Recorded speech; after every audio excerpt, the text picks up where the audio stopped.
Vamos lá então, vamos tentar entender o que foi que aconteceu com a nossa eleição eletrônica que está sob suspeita no Brasil.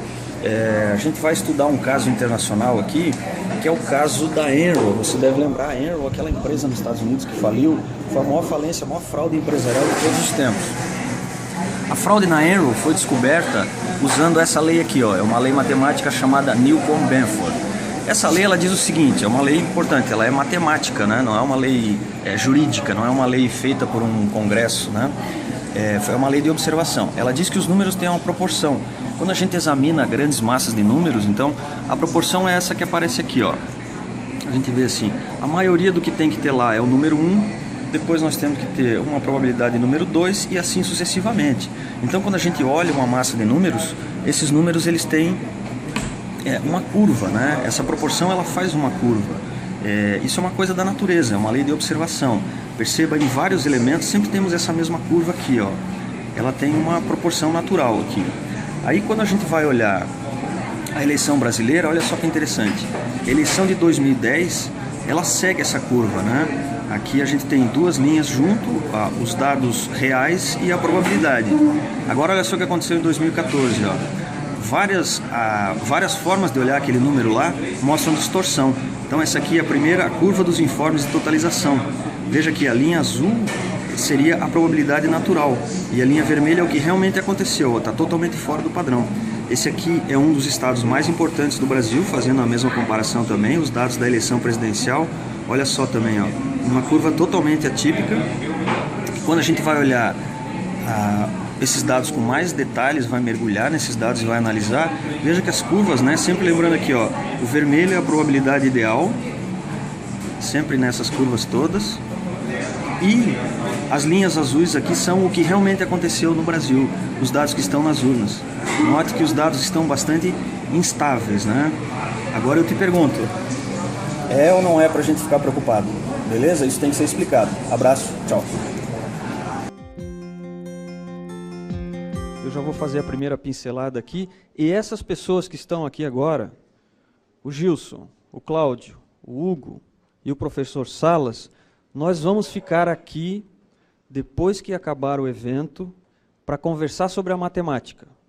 Para quem quiser maiores esclarecimentos sobre aquilo que o professor Guilherme apresentou aqui, por exemplo, por que isso foi considerado uma fraude lá no caso da Enron e o TSE não aceita essa contestação. Então nós vamos falar assim, alguns minutinhos rapidamente sobre isso, abrindo já a discussão técnica. E vamos falar o que é essa lei chamada Lei de Benford, que o professor já explicou, a gente já viu no livro. Eu vou pedir para os meus amigos da técnica lá, por gentileza, nós temos uma revista que está em cima do arquivo de metal ali. Se alguém puder mandar para mim, está embaixo do laptop ali na capa preta. É a revista da Associação Policial Internacional, eu quero mostrar para vocês aqui. Nós publicamos esse trabalho, dizendo um pouco do que o professor falou aqui e aplicando à eleição brasileira. Então, o que acontece? Existe uma técnica internacional de investigação de fraude. Essa técnica foi utilizada na investigação da Enron, que todos nós vimos aqui. Muito obrigado, Lilian, e muito obrigado aos nossos amigos da técnica. Essa mesma metodologia, vamos colocar assim, foi utilizada agora na eleição da FIFA, ou melhor, no caso da investigação da FIFA, que resultou nas prisões que todos nós sabemos, inclusive do presidente da CBF, que graças a Deus está preso, e está a caminho dos Estados Unidos. Então o que acontece? Vejam bem, a FIFA era uma fortaleza inexpugnável. Aquilo que a gente sabe aqui no Brasil, a bancada da bola, é difícil mexer com a CBF, eles têm poder político, eles têm desembargadores, eles têm, enfim, todos nós sabemos, a gente escuta isso há muitos anos. Imaginem a FIFA no plano mundial. Então eu quero dar uma boa notícia aqui. A investigação da FIFA começou nessa revista aqui.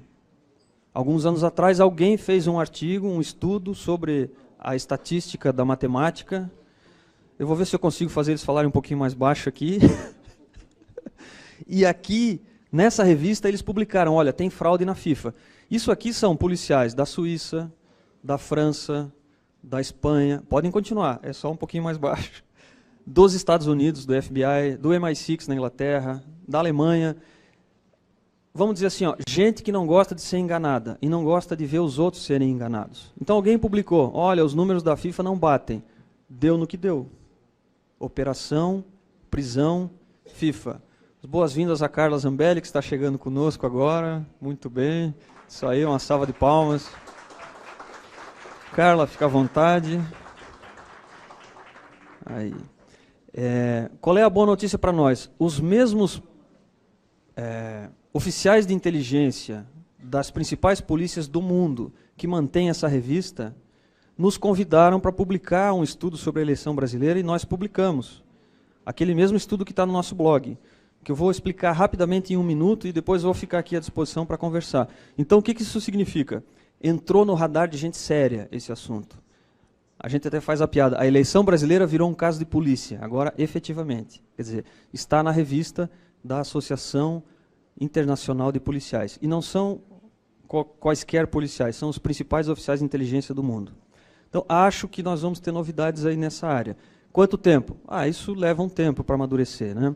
Mas o principal é o seguinte, no que consiste isso?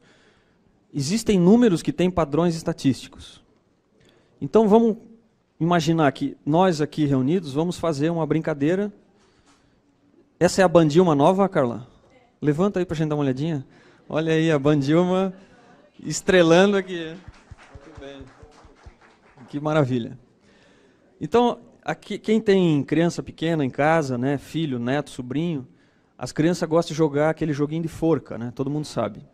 Aquele joguinho, a gente escreve uma palavra, um monte de tracinho e vai adivinhar as letras. Quando algum de nós aqui vai jogar o jogo da forca, qual é a primeira palavra que a gente fala? Aliás, a primeira letra. Quando alguém diz... Todo mundo, né? No mundo dos números, a letra A é o número 1. E a eleição brasileira é uma palavra que tem mais W e X do que A e E. É possível entender isso? Essa é a lei de Benford. Ela diz, olha, existe uma proporcionalidade. Gilson, você está falando muito alto. Senta com o Cláudio ali, ó, e vocês conversam, na boa. Isso foi aplicado na investigação da Enroll e comprovou a fraude. Isso foi aplicado agora na FIFA e comprovou a fraude. Isso foi aplicado há muitos anos atrás pela Laboratório de Combate à Lavagem de Dinheiro, no caso Maluf, e nós trabalhamos nesse caso, na época, na investigação lá em Brasília. E foi comprovada a fraude pelo mesmo critério.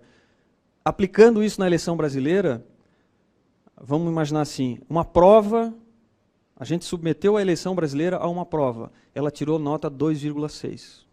Essa prova é a prova de integridade estatística. Tem uma brincadeira que a gente gosta de fazer, que é a seguinte, eu vou aproveitar aqui. Vamos imaginar assim, uma progressão geométrica, né? Aquela que a gente vai dobrando, né, os números a cada movimento novo. O Otávio já conhece essa brincadeira aqui. 1, não sei se está visível aí. 2, vou dobrar agora. 4, 8, 16, perdoem a minha letra. 32, ok. 64, 128, 256, ok. 512. Quantos números a gente tem aqui? 1, 2, 3, 4, 5, 6, 7, 8, 9, 10 números. Agora eu vou pegar o número que começa, que é o algarismo líder da série histórica. O primeiro número, o primeiro dígito, né? Tecnicamente é o primeiro algarismo. Olha só. Aqui eu tenho 1 que começa com 1, que só tenho 1 aqui. Aqui eu tenho mais o número 1, mais 1 aqui, né? Então, em 10 números... Não, só o primeiro. Tá? Só o primeiro, beleza? Então, aqui ele é o primeiro porque só tem ele. Aqui 16, o primeiro número é o número 1. Aqui 128, o número 1 é o primeiro. Então, aqui tem 1, mas ele não é o primeiro. Então, de 10 números, começam com o número 1, 3. Essa é a proporção histórica do número 1 no universo de números, 30%. 30,1% para sermos mais precisos. Na eleição brasileira, acontece isso aqui, ó. Em alguns lugares nós temos 60% de número 1, em outros nós temos 14%. Estatisticamente, isso aqui é um escárnio, é um absurdo, é um disparate, quase tão grande quanto aqueles que acontecem lá na Venezuela. Vou explicar como é que a gente construiu esse gráfico aqui. Só vou tampar esse pincel aqui antes para não ressecar. O que a gente tem aqui? Bom, essa lei de Benford, ela tem vários detalhes, né? Ela tem proporções para o número 2, para o número 3, para o número 4, que sempre vão caindo. Agora deixa eu dizer uma coisa para vocês. Isso aí pegou Maluf, tá? Quando começa a ter muito número 9, e isso tem na eleição brasileira, 2014, isso é um sinal de fraude. Por quê? Imagina o seguinte, nós vamos fazer uma fraude bancária aqui. Então a gente sabe que se a gente transferir 10 mil reais, vai cair no filtro do COAF. Então o que a gente vai fazer? Vai fazer 9.900. O que isso significa? Vai ter muito mais número 9 do que seria natural. Essa é a chave do estudo da fraude. Por isso que esse negócio é infalível. Porque alguém força um número numa proporção que não existe. E o Maluf fazia isso. Eram depósitos de 5.900, 5.800. Na época o COAF era 6 mil reais. Aplicando essa lei, pegou. Então, nos informes totalizatórios da eleição brasileira, tem mais número 9 do que número 2. Isso é impossível, em termos estatísticos. E nós desafiamos, e está no nosso blog, as autoridades a virem aqui e comprovarem que o nosso dado está errado. Mas não somos nós que temos que provar nada, não é verdade, Gilson? Como falou o Marcelo, eles têm que nos provar que os dados estão corretos. Então nós fizemos uma segunda rodada, e depois nós vamos ver outros números aqui. O Cláudio tem números sobre sessões eleitorais acima do limite legal, o Gilson tem um estudo sobre os votos em branco, tem muita coisa. Por isso que isso aqui, não, assim, a gente não consegue falar tudo num dia só, e nós temos que ficar à disposição para conversar depois. Bom, tá. Qual é o universo? Muito importante, muito importante. Nós pegamos, exatamente, é o que nós vamos explicar agora aqui. Nós pegamos as zonas eleitorais.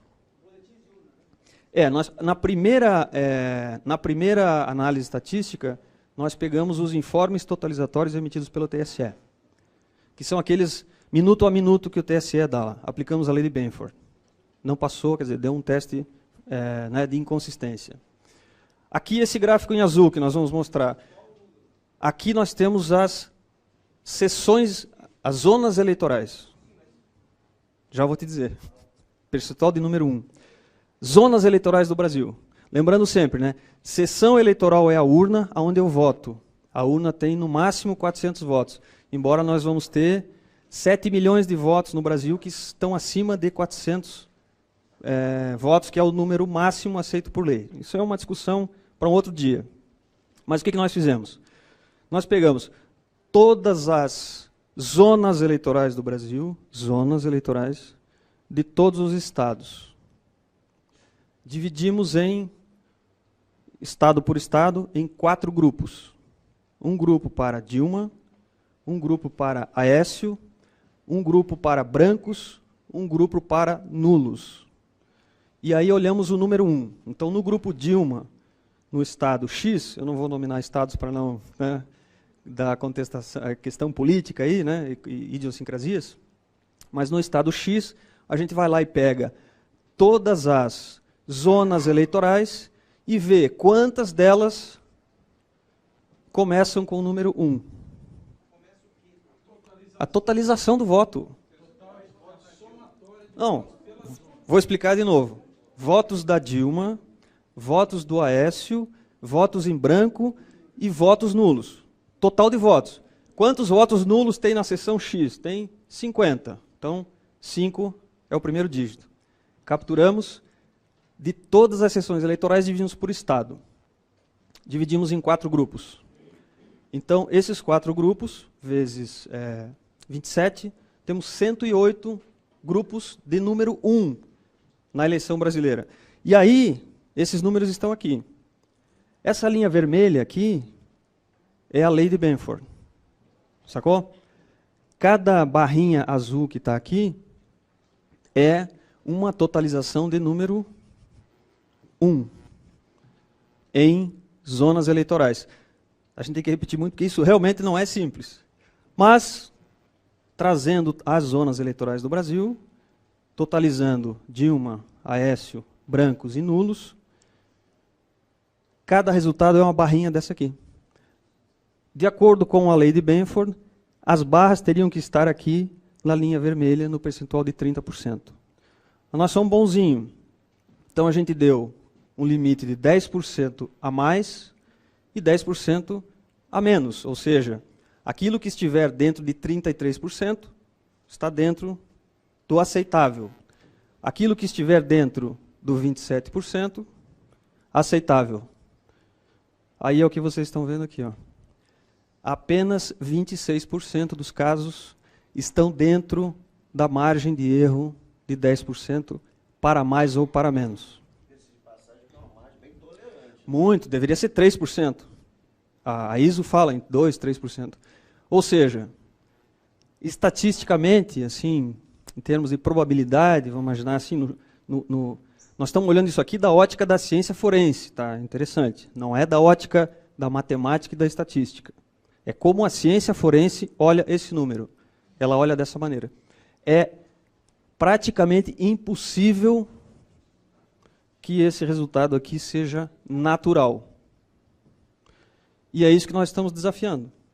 O sistema eleitoral oficial do Brasil a vir aqui e nos provar o que está acontecendo aqui. Porque quando uma pessoa tem uma causa para que a lei de Benford seja descaracterizada, existe uma justificativa. Por exemplo, a altura média das pessoas, né? Então, a grande maioria das pessoas no mundo tem 100 e alguma coisa centímetros. 1,80 m, 1,70 m, 1,60 m. Então, se eu for pegar o número 1, dá quase 100%. Então, há universos em que a lei não se aplica.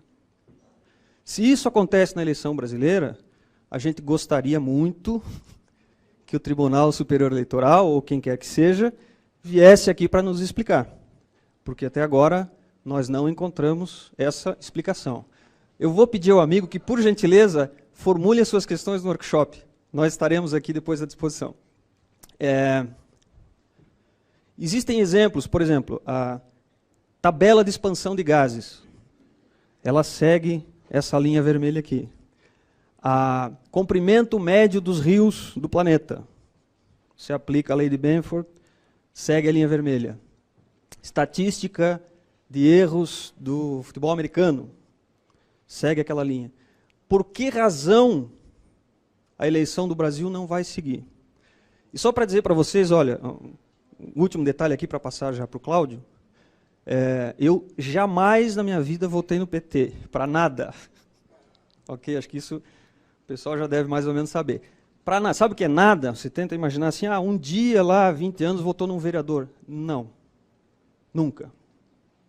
Jamais. Então, eu não votei em nenhum deles nas últimas eleições e nem na eleição de 2014. Mas, nós aplicamos isso na eleição de 2010 e o resultado foi normal. Então, não pode dizer, é implicância partidária, ideológica. Até porque, na verdade, não é nem partidária, porque, na verdade, eu venho anulando o voto, né? Mas isso é outro assunto. Mas a gente aplicou isso aqui na eleição de 2010 e foi perfeitamente correto. Então, não é uma questão assim, ganhou a eleição uma pessoa que eu não gosto, eu vou produzir um argumento aqui de ciência forense para dizer que foi roubada a eleição. Não, não é isso. 2010 foi tudo certo, 2006 foi tudo certo, mas 2014 não foi. Então, nós estamos aguardando... Exatamente, nós queremos fazer na próxima eleição para prefeito, né? Eu não fiz o teste. Se fizer, até uma boa ideia fazer. Agora, assim, a gente sempre se depara com essa informação, vamos fazer mais um teste? Vamos. Só que assim, nós somos em 3 pessoas, né?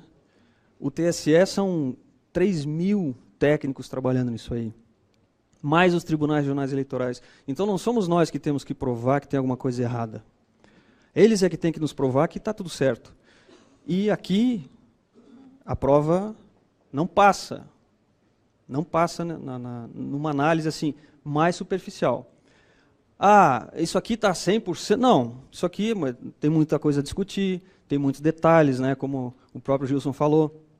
A gente aplicou um limite de 10%, mas deveria ser menos até. Existem assim calibragens do universo matemático. Mas se fosse tudo certo nessa eleição, o que nós íamos ver aqui é um monte de barrinha azul próxima da linha vermelha. E aí eu digo para vocês, eu ia para casa, assistir televisão, jogar futebol, ler um bom livro, procurar fazer outra coisa, argumentar contra o governo da Dilma, mas eu não ia discutir a eleição, porque a coisa estava muito consistente. E, infelizmente, eu não posso dizer isso. Aí as pessoas perguntam, mas você está dizendo que teve fraude? Não, porque eu só posso dizer que tem fraude se eu vejo uma pessoa com uma urna na mão, se eu vejo uma pessoa praticando um ato de fraude. Infelizmente, a justiça brasileira ainda tem critérios de racionalidade muito antiquados, comparando com a justiça americana, europeia, que são muito mais avançadas nisso. Eles aceitam esse tipo de argumento lógico. O nosso judiciário ainda não aceita. Eu acredito que é uma questão de coeficiente intelectual. Precisa amadurecer ainda uma visão de que a prova estatística é uma análise que tem peso forense. A gente vai chegar lá, mas é um trabalho longo. Então vamos fazer o seguinte, o Cláudio analisou outros números, com um outro enfoque associado a isso. Vamos pedir para os nossos amigos da técnica colocarem aquele PowerPoint lá e vamos continuar lembrando isso. Nós temos um monte de coisa pela frente ainda, está todo mundo já cansado. E nós vamos ficar aqui depois para conversar e discutir isso aqui com quem quiser. Ok? E se alguém me provar que isso aqui está errado, eu dou a mão à palmatória. Até agora ninguém conseguiu. Nós já apresentamos isso em Cracóvia, na Polônia, publicamos na revista Justiça Fiscal, publicamos na revista da Associação Policial Internacional, e eu jamais recebi um e-mail ou um comentário no Facebook com uma crítica correta, legítima, racional. A gente já recebeu xingamento, né? O que vocês estão pensando? Falou, olha, isso aí é levar a eleição para o terceiro turno, mas eu não vi ninguém mandar um e-mail dizendo, não, a premissa está errada aqui, ou deveria ter sido feito aqui, funciona melhor assim, sacou? Então, a hora que alguém fizer isso, disser, a lei de Benford, teve um cara, um professor da UNB, que escreveu um artigo muito mal criado no Observatório da Imprensa, que eu respondi 24 horas depois, e eles publicaram a resposta. Ele fala o seguinte, não vou nem perder meu tempo com essa bobagem, porque a lei de Benford não se aplica em processo eleitoral, porque um professor de Harvard já falou que não se aplica. Falei, então Harvard virou o céu na terra agora, né? Aí nós fomos lá olhar a base de dados que ele falou. Primeiro, não era verdade. Segundo, o professor não era de Harvard, era um pesquisador que escreveu um artigo e botou junto o nome de um outro cara de Harvard. Em segundo lugar, em terceiro, né, a própria base de dados falou, olha, esses papers aqui, que estão nesse quadro, entre eles aquele ali, não são de responsabilidade dessa universidade. E aí nós fomos estudar aquilo e encontramos assim, centenas de outros trabalhos, como o professor Salas acabou de apresentar aqui, que dizem, a lei de Benford, claro, sim, se aplica a qualquer universo numérico, inclusive aos dados eleitorais. Eu diria que isso é uma questão quase pacífica em termos científicos. A questão é, que tipo de universo? O universo comporta? A resposta é, claro que comporta. Então, nós vamos ficar aguardando e, no meu íntimo, eu posso dizer o seguinte, você viu a eleição ser fraudada? Não, não vi. Eu vi 23 pessoas fechadas numa sala que não nos explicaram o que aconteceu. E eu não vi, por outro lado, ninguém me provar que o resultado da eleição foi legítimo. Vou ficar esperando essa prova. Cláudio, manda bala, vamos lá. Vai por aí.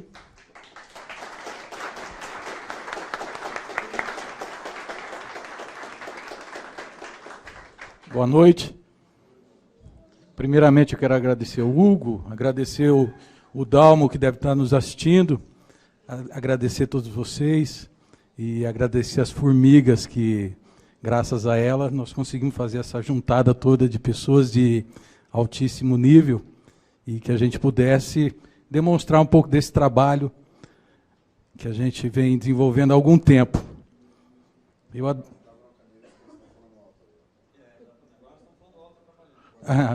Depois eu dou a bronca neles.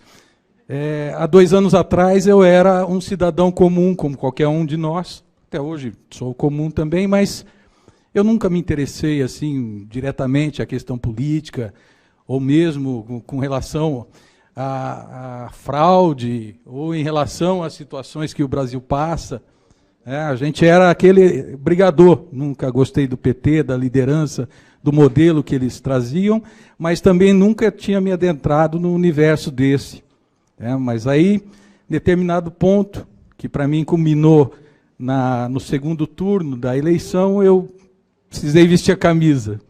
E aí eu virei um brasileiro, como acredito que todos deveriam ser. O brasileiro, aquele que luta pelo país, que vai atrás, que busca, que quer uma mudança, que quer ver o país diferenciado, quer o país rico, maravilhoso que nós somos, prospectado para o mundo, com todo o direito que é. O país mais rico do mundo e um país que vem empobrecendo intelectualmente, vem empobrecendo politicamente, comandado por aquilo que a gente sabe que é o comando do modelo totalitarista desse governo, e eu acredito que não nasceu com o PT, nasceu antes, já vem vindo isso aí de muitos anos.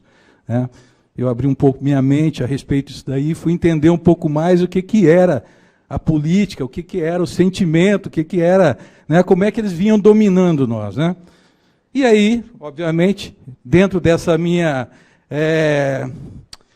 como é que eu vou dizer assim, minha revolta, meu nervosismo de ver aquela virada histórica da Dilma em cima do Aécio, e aquela diferença de tempo que foi dada ali, que foi o tempo que a gente chama o tempo da virada. E eu tive um momento de revolta, e lá no meu prédio, lá que eu moro, na minha cidade de Umuarama, eu cheguei, eu estava cego, e dei um grito, que toda a minha vizinhança de outros prédios saíram para fora. O que está acontecendo com esse maluco? E meu porteiro falou assim, você está doido? Eu falei, não, é fraude mesmo. Porque eu me revoltei, eu fiquei muito revoltado.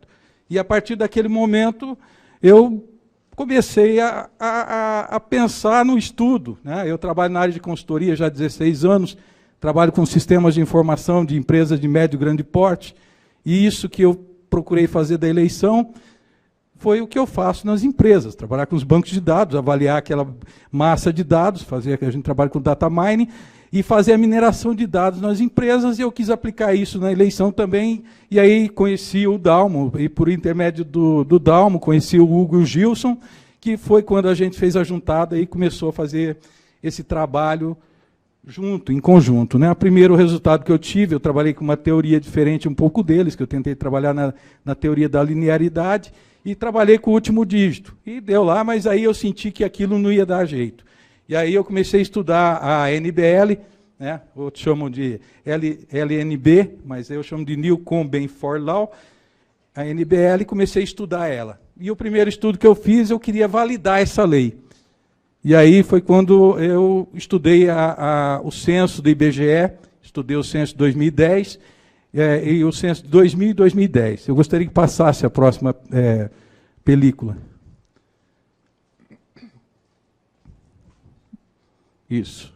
Então, o que eu fiz aqui? Eu fui fazer um estudo estatístico aqui, para mim ver, com base na NBL, que são números concretos, ela tem sempre a mesma base de formação, do primeiro dígito que eu estou trabalhando aqui, sempre vai ter essa formação quando eu trabalhar do dígito de 1 a 9.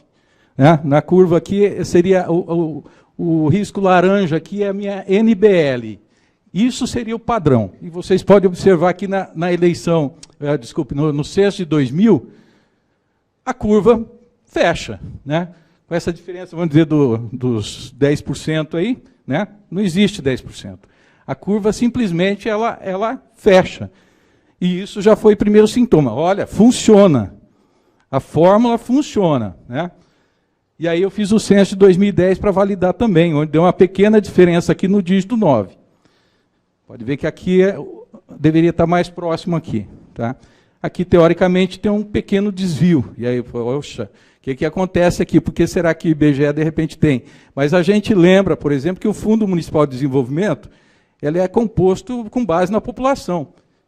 Então, eu não estou questionando o IBGE, mas eu poderia, por exemplo, pensar que o IBGE, em alguns casos, ele, por exemplo, ele chegou ao número para poder, de repente, ou colocar algum município para aumentar o fundo, ou ele tirar algum município do aumento de fundo municipal de desenvolvimento, né? Mas isso não é o caso, não estou contestando IBGE. Mas eu queria, era conformação. Eu queria descobrir que a lei funcionava. Esse foi o primeiro ponto que eu trabalhei. Próxima película, por favor. E aí a gente vem aqui, porque daí eu comecei a trabalhar a eleição do segundo turno, né, que para mim foi a grande questão maior de avaliação. Talvez responda a pergunta do companheiro ali. Porque o que nós fizemos aqui? Nós começamos a trabalhar a questão das zonas eleitorais, totalizações por zonas eleitorais, trabalhando o primeiro dígito da NBL, né? E aí eu trabalhei com o universo aqui de 3.033 zonas eleitorais aqui no total geral brasileiro, né? E fui buscar a curva também. Vocês podem ver que do Aécio, que é o primeiro gráfico aqui, não sei se estão conseguindo ver bem. Tá, né? Então aqui é o seguinte, vocês veem que a curva ela está bem certa, aqui está bem similar aqui, né? Poxa, nós estamos trabalhando com uma eleição empatada, né? Mas vamos lá, vamos ver a continuação. Votos em branco. Então aqui a gente já começa a ver uma disparidade aqui, né? Que esse número aqui ele dá uma diferença de mais de 3%. Aqui em cima, aqui no desvio médio que eu utilizei aqui deu em torno de 15%, né? Que no desvio médio aqui, o desvio médio deu 10,8%. A curva já não é tão certinha, já tem algumas diferenças no número 1 e tem algumas pequenas diferenças aqui, uma barrigadinha aqui embaixo aqui, que dá uma pequena distorção. Mas dentro da normalidade, opa, parece que está bonito o número, né? E aí vem a Dilma também, olha só, também a Dilma tem um pequeno desvio também no número 1, e tem uma pequena barrigadinha aqui também. Poxa, mas parece que está tão bonito esse número, né? Parece que a coisa está fechando, né? O sentimento meu foi esse daí. Eu avaliando esses números aqui, olha, parece que a coisa, num geral, né? O que o Hugo fez lá foi desmembrar isso daí. E aqui eu fiz a juntada para mim ver o resultado geral. E aí, quando eu entro no nulo, já me aparece uma diferença um pouco maior aqui. Até uma diferença grande. Eu considero aqui que já está acima dessa margem, por exemplo, em relação ao número 1 do primeiro dígito, né? Mas com relação ao número 1, que já dá um desvio bem significativo. E aqui também eu já começo a ter um desvio aqui também no meio, que me dá a impressão, por exemplo, começou a haver uma atrapalhação aí, ora, o que pode acontecer? Se tinha que a curva está fechando, por que de repente, num geral, quando a gente analisa um universo de 3.033 zonas eleitorais, por que a curva não ia fechar também para o nulo? E aí a gente começou a entrar nas questões mais individuais. Aí eu busquei, por exemplo, todos os estados, eu fui fazer uma análise mais elaborada de cada estado para mim ver a composição disso daí. Pode passar a próxima película, por favor. E aí eu caí no estado que tem o maior volume de zonas eleitorais, que é o estado de São Paulo. Então aqui é o seguinte, fui analisar 425 zonas eleitorais, né? Um total para Dilma, por exemplo, de 8.492.000 votos, e fui comparar ela com o Aécio, né? Vamos ver como é que está essa curva aqui, né? Quando a gente olha a Dilma, parece que a coisa está bem concreta, está quase lá, né? Tem alguma diferencinha aqui também para cima e tudo mais aqui. Mas quando a gente partiu para a análise do Aécio, por exemplo, já me gerou uma distorção aqui, que ela é uma distorção totalmente fora da normalidade. Com base na NBL, praticamente a gente invalida essa questão, por exemplo, vamos dizer, a NBL invalidou essa votação do Aécio, porque a diferença ela é muito grande, ela é muito significativa na curva. Ela não acompanha a curva igual acompanha mais ou menos a curva da Dilma, né? Então aqui já gerou, por exemplo, outro ponto de incompreensão, né? Que o que a gente está falando é em suspeição. Ninguém está falando que houve fraude aqui por enquanto, né? Quem tem que provar isso daí é o STE, não é nós. Nós só colocamos uma dúvida. Nós só trazemos o número para vocês avaliarem E esse número, obviamente, se houver um questionamento deles para conosco, nós temos que comprovar que isso daqui tem uma base concreta, uma base numérica, e que saiu de uma informação fidedigna. Né? Próxima película, por favor. Aqui também, nulo, São Paulo nulo, né? De 1 a 9, 425 zonas eleitorais, total de 1.137.129.000 votos. E aí a gente vem também aqui para a questão da avaliação da NBL, que seria o número correto que deveria ser, e aí começam as distorções enormes aqui, né?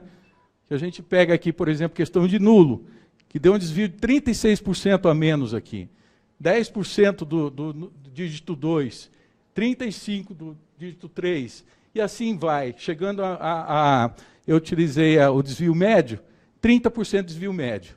E a curva está aqui, para todos verem aqui. Isso daqui, para nós, é um questionamento enorme. Quer dizer que não está dentro da regra. E o voto em branco também, está aqui. São Paulo e tudo mais aqui. Está aqui, para todo mundo ver que tem um desvio que não é normal, não deveria ser isso. Próxima película, por favor. Peguei também o Estado de Minas Gerais, que é o segundo colégio maior do Brasil, e fui fazer essa análise aqui. Até porque também lá tem uma situação. Aécio é mineiro, né? Lá o Pimentel ganhou como governador, e eu queria fazer essa avaliação e avaliar também com um número grande aqui, né? Porque tem essa situação da proporção também. Se eu pegar um estado que tem pouca zona eleitoral, pode ser que haveria uma distorção. Mas com 351 zonas eleitorais, eu acredito que a gente teria um número bem razoável para poder fazer essa avaliação e ter a certeza que ou seria positiva ou poderia gerar um resultado negativo. Então, se a gente pega aqui, por exemplo, o Aécio em Minas Gerais, a gente já tem um desvio aqui da normalidade de 20% do dígito 1. E assim vai. Aqui tem pequenos desvios, vamos dizer. Mas onde concentrou o desvio mesmo foi no número 1. E aqui na Dilma, número 1 também tem um pequeno desvio aqui, mas aqui no número 2, número 3, aqui eu já tenho um desvio de 18%, 23% a mais. Né? Então já fugiu também dessa nossa regra aí. Próxima película, por favor. Branco. Olha lá, o branco está bonito até, parece que está bonito, mas não é. Dá um desvio de 20% do dígito 1 no branco, que dá essa elevação, e depois vem vindo. Aqui o número 4, por exemplo, já tem um desvio também fora da normalidade, aqui, que seria 35% de desvio aqui. E o dígito 8, mais 33%. Então, também está fora do convencional, vamos dizer. E o nulo também, assustador também, uma diferença enorme no dígito 1, 17%, e aqui ele vem vindo aqui com 13%, 20%, 43% aqui no dígito 3, aqui no dígito 3, 20% no dígito 4, 13% a menos ou a mais, mas a diferença de chegagem, de aproximação, ela é muito, muito grande, né? Chegando a 20% do desvio médio aqui. Então, para mim, também ele, dentro da minha análise, invalidou também. Ou seja, nós tivemos problema aqui também, tivemos problema também, e tivemos problema também no nulo e branco de São Paulo, e também com relação à votação individuais dos candidatos a presidente. Próxima película, por favor. Tá. Com relação à NBL, eu fiz aquele estudo, é uma parte que eu quis apresentar, porque é o que eu achei que seria, além do grande volume de zonas eleitorais, né, que a gente teve esse desvio, né, mas o meu estudo não se balizou só na NBL, ele foi um pouco mais adiante. E aí, como a gente sabia que tinha uma limitação em relação ao volume de eleitores, de 400 eleitores por sessão, então eu também, já que eu estou com um banco de dados, por que eu não posso fazer esse estudo, né? Então eu fui estudar a proporcionalidade, por exemplo, de quantos votos, quantos eleitores que ultrapassaram o número máximo de eleitores por sessão eleitoral, que o máximo é 400 e o mínimo é de 50, mínimo de 50 eleitores numa sessão, né? E as fundamentações estão aqui. Santa Catarina até tentou fazer, já tentou colocar uma proposição de alterar para 500 o volume de eleitores, mas ainda não chegou lá, né? Então, por enquanto, a lei que está funcionando é a Lei 14.250 de 1988, que é o que rege essa questão da quantidade máxima de eleitores. E aí me surpreendeu o volume, né? Porque a gente pega aqui em cada estado e começa a analisar a quantidade de sessões eleitorais que ultrapassaram a quantidade de 400. Né? E eu cheguei a um volume total de 33.915 sessões eleitorais, ou seja, 7,91% das sessões eleitorais do Brasil, elas ultrapassam o volume máximo de eleitores. Né? São 428.894 sessões, né? E nós estamos trabalhando aqui com uma taxa que eu considero altíssima. Né? E aqui, obviamente, eu trouxe a questão do volume de aptos, dos que compareceram, dos que faltaram, e se eu tenho um volume muito alto de pessoas numa sessão, pode ser que aconteça, por exemplo, desse volume da sessão não dar conta. Né? Então, de repente, pode ter gente que não conseguiu chegar lá no final das 5 horas da tarde e, pelo volume de pessoas, não conseguiu fazer a votação. Né? Aí eu fui apurar o percentual de presença para mim ver, né, se tinha ou não tinha. Está mais ou menos aqui, fechando, deu 79,7% de presença nessas sessões aqui. Mas o que eu quero dizer aqui é o seguinte, se a lei prega que são 400 eleitores, por que nós temos 33 mil casos de diferença, né? É muita situação. Próxima película, por favor. Outro estudo também que eu fiz, procurei medir o volume de comparecimento. Eu recebi uma informação de companheiros e amigos da Venezuela, companheiros, desculpa, mas esse negócio de companheiro não é comigo. Os amigos da Venezuela, que me falaram o seguinte, que lá em Táchira, na província de Táchira, até os mortos votaram. Isso. Então eu quis justamente olhar por esse ângulo, que os mortos votam, e se os mortos votam na Venezuela, por que os mortos não poderiam votar no Brasil? Ou por que de repente pessoas que não foram na eleição de repente pudessem popular as urnas antecipadamente, ou lá no final da eleição popular, falar, esse não foi, então, se não foi, voto. Né?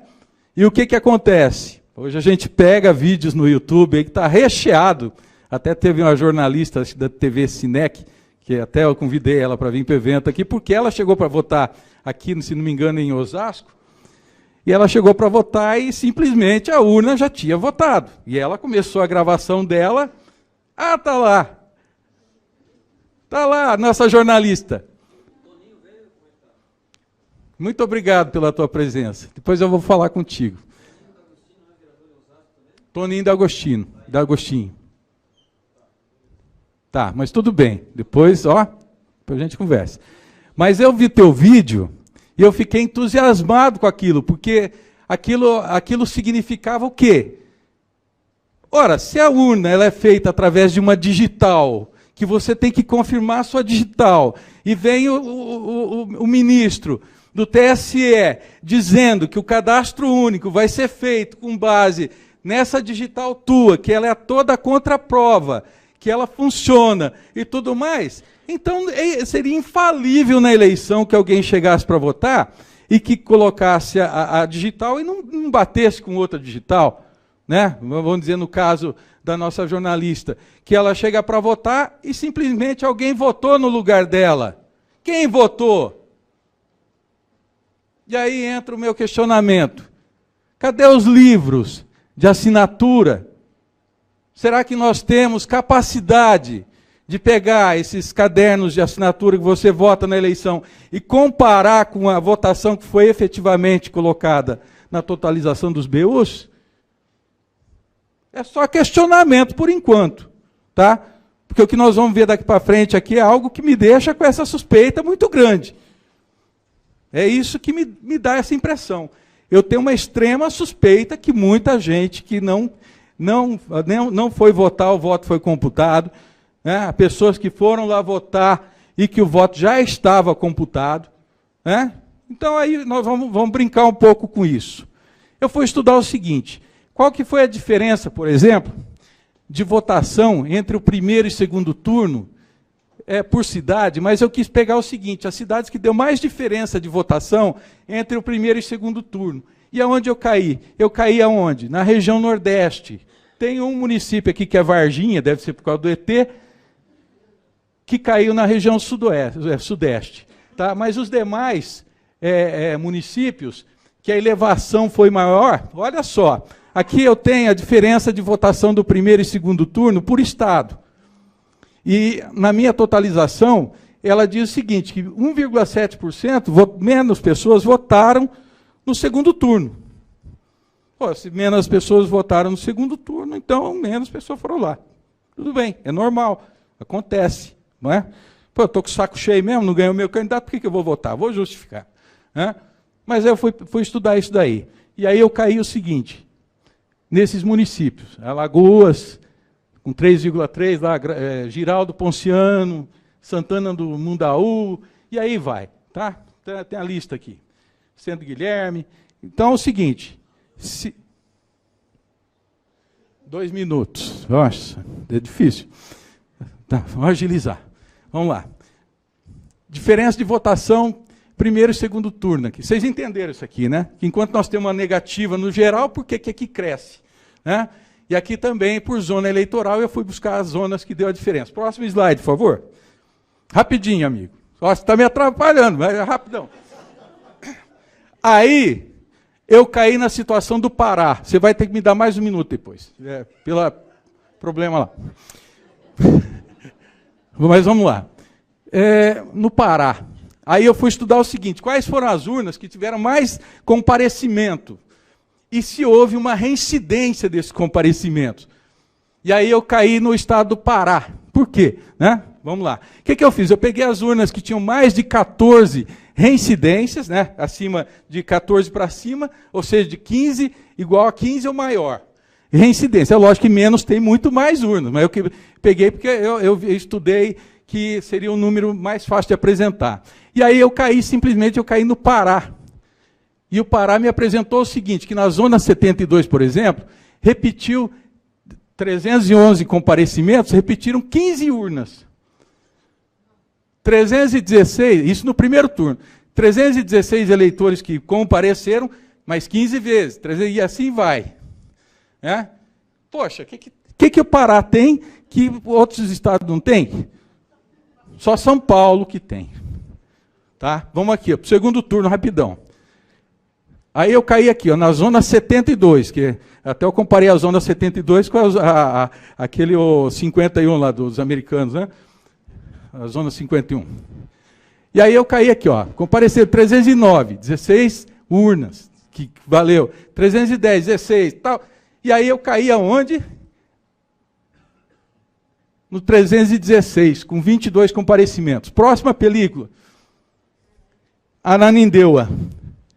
Tá? Quer dizer que mudou o resultado da eleição num todo? Não, mas de grão em grão a galinha enche o papo. De grãozinho em grãozinho foi fazendo. E aí eu caí aqui. Eu fui pegar aqui na zona 72, nesses 22 comparecimentos, né? Está aqui as sessões eleitorais, os aptos, que compareceram 316 vezes, 22 vezes. Faltou. E no percentual de presença. Se eu estou com uma eleição de segundo turno, que ela tem 70 e poucos por cento de comparecimento, por que eu consegui engordar para 90% de comparecimento? Próxima, por favor. Tá? A zona 72 está aqui. Primeiro, segundo turno aqui. Tá? Isso aqui é o seguinte, isso aqui são 10 sessões, 10 reincidências que foram feitas múltiplas vezes. E o turno 2 são 6 aqui, que eu teria que voltar lá, mas eu não vou voltar por causa do tempo. Tá? Depois, no estudo nosso, eu aprofundo aqui. Tá? Mas no estado do Pará, diferentemente de outros estados, eu estou trabalhando mais do que 14 a reincidência aqui. Tá? Lembra disso. Tá? Então, eu tenho lá na Amazônia, ó, teve uma sessão lá, uma zona que teve repetições né? Aqui teve 3 em São Paulo, aqui, mas o volume do Pará e de São Paulo, olha aqui. Então aqui a gente começa também a perceber que essa movimentação estranha que houve no Pará, também houve em grande quantidade aqui em São Paulo. Tá? Então aqui tanto no primeiro como no segundo turno aqui também. Próxima película. Aí eu peguei, aonde lá no Pará teve os 316 votos, e fui comparar Dilma e o Aécio para ver a quantidade de votos. E olha o que deu aqui, ó. 3.250 votos desses 316 comparecimentos, a totalização de votos, 3.250 a 3.251 votos entre Dilma e Aécio. Para mim, empate técnico. Tá? Próxima película. Aqui é o seguinte, aqui é um resultado do Pará também, que eu peguei com relação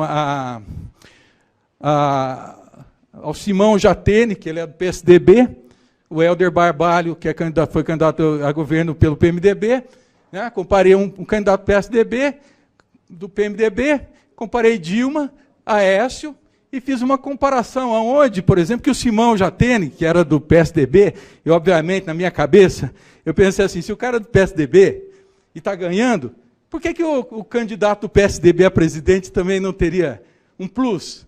Né? Pô, se todo mundo gosta do cara como o PSDB lá com o governador, por que não incentivaria o voto também para presidente? Né? E é o que aconteceu aqui. Ó. Eu tive a elevação aqui nesses municípios aqui, do Simão Jatene, Simão versus Helder, e também a elevação da Dilma versus Aécio. Ela só perdeu em Belém. Todas as demais cidades ela houve elevação de voto. Muito estranho. Só para concluir. Próximo. Tá? Cidade de Ananindeua, Jatene, 62%, Helder 37%. Dilma, 53%, Aécio 46%. Num sentido geral, empate. No sentido geral, empate no geral, no estado inteiro. Eu acho que, não sei se tem a final aí, vê isso, tem a última aí, ou é a última. Acabou. Então era isso que eu queria mostrar para vocês, que existem situações, por exemplo, que a gente questiona, que tem que ver, aprofundar o estudo. Esse estudo que eu fiz é um estudo que eu posso dizer que eu sou um amador, nunca fiz um estudo de fraude eleitoral, mas o que eu achei, que eu vi, que eu percebi que pudesse ser destoante, eu estou apresentando hoje para vocês aqui. Agradeço a boa vontade de vocês.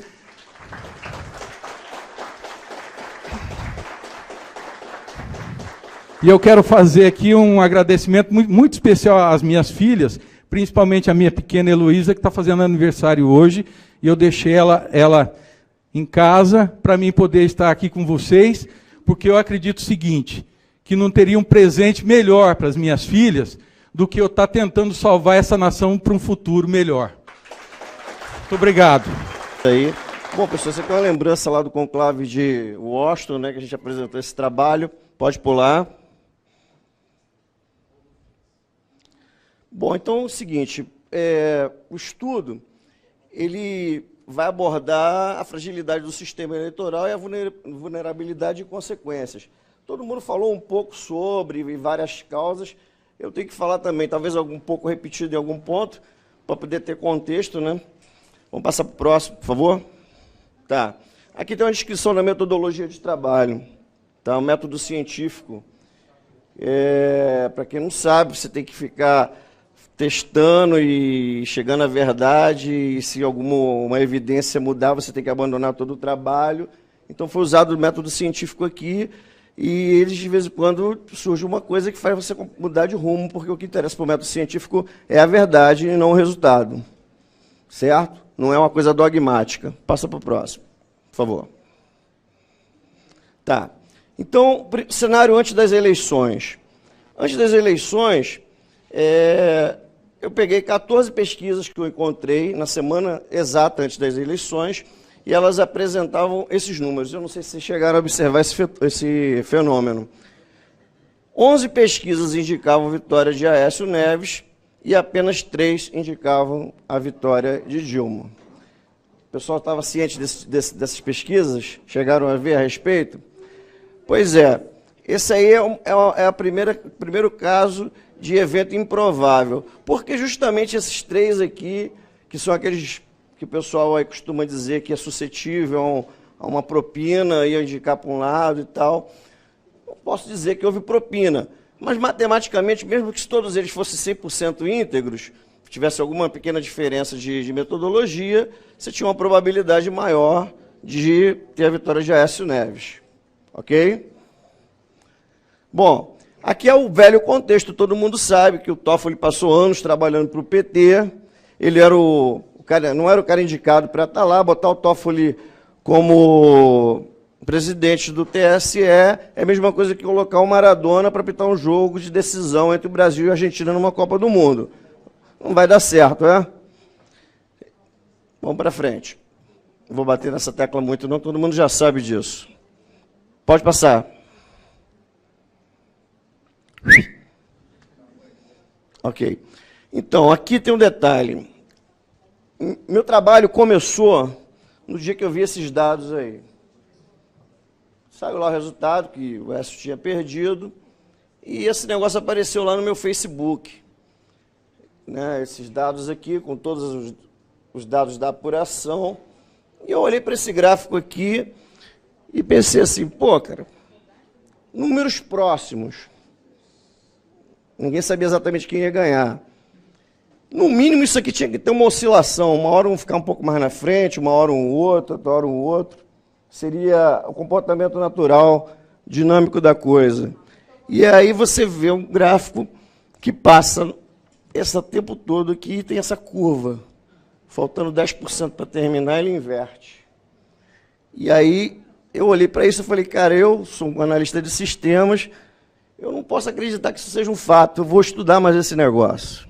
E aí foi daí que eu comecei a estudar e a história se desenrolou. Está aí o resultado da eleição. Vamos passar para o próximo. Bom, eu consegui determinar a velocidade de apuração do sistema. O sistema no pico máximo, ele estava chegando a somar um pouco mais de 1 milhão de votos por minuto. Legal isso, né? 1 milhão de votos somados por minuto, né? Interessante, né? Tem mais ou menos uma curva de Gauss aqui, mas é porque aqui chega lá para aquelas zonas mais remotas e aí, né, faz até sentido. Pode passar, por favor.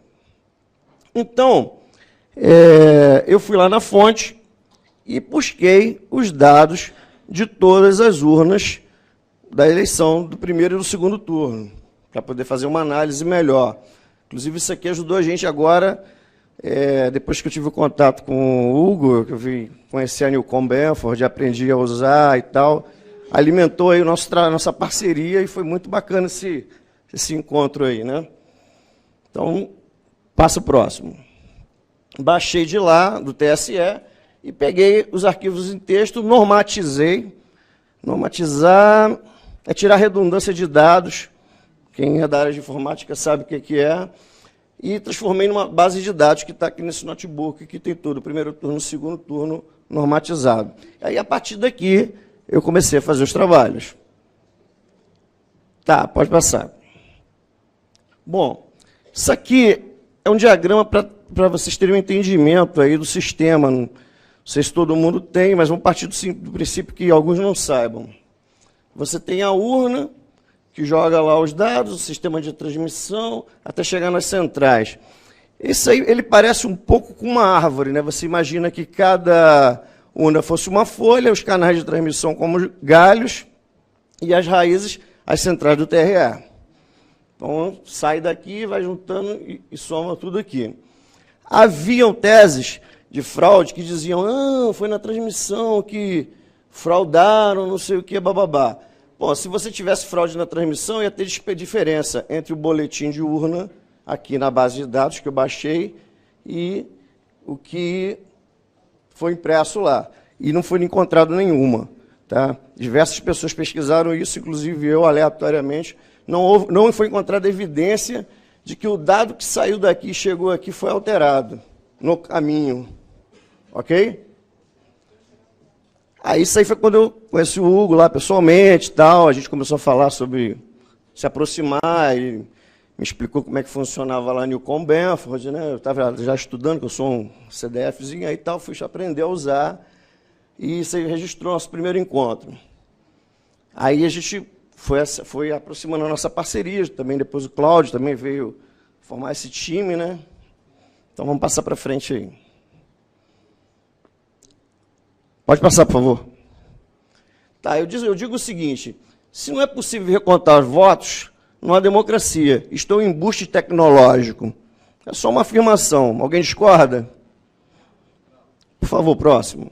E a outra frase é a seguinte, o boletim de urna se tornou um engodo, pois foi colocado como objeto de conferência. O que poucos percebem é que este documento é um resumo, fruto de um processo. E neste processo pode-se fazer qualquer coisa sem deixar vestígio. Porque você não tem prova física, o cara te dá um boletim de urna, é como se fosse para um restaurante, enchesse a cara e, pô, tô tortão lá, e o cara vem com a conta para tu pagar, pô, R$300. Pô, o que eu bebi? Não, é R$300, irmão. Isso aqui é equivalente, o nosso sistema é equivalente a um caixa de supermercado que não tem dinheiro dentro da gaveta, equivalente a um cartão de crédito que não emite recibo. Ou seja, é um processo que só funciona na cabeça do PT e do Toffoli e desse pessoal que está no TSE aí, porque em lugar nenhum no mundo isso vai funcionar. Então vamos para frente, por favor. Aí, o que aconteceu? Deu-se o primeiro turno e na semana antes da eleição foi publicado um estudo de migração de votos. Ou seja, os votos dos candidatos que iam migrar para os que se classificaram para o segundo turno. Então, aqui a gente tem a principal, que era a Marina, né? E foi feito um estudo, o estudo indicou o seguinte, que 18% dos votos da Marina vinham para Dilma e 66% iam para o Aécio. O restante ia para brancos, nulos, abstenções e tal. Os outros candidatos, eles representam 3,2% do todo. Então, para completar a conta, eu usei o processo ideológico. Tipo assim, os candidatos que apoiaram um determinado candidato foi utilizado, foi para um candidato e os demais para o outro. Então, a gente chegou a esses números aqui, que ele está me acelerando. Resultado é o seguinte, eu consegui determinar quantos votos eu precisaria. Por esses números, Dilma perderia as eleições. Ela ficaria com em torno de 47 mil votos e a Aécio em torno de 53 mil votos. 53 milhões de votos, desculpa.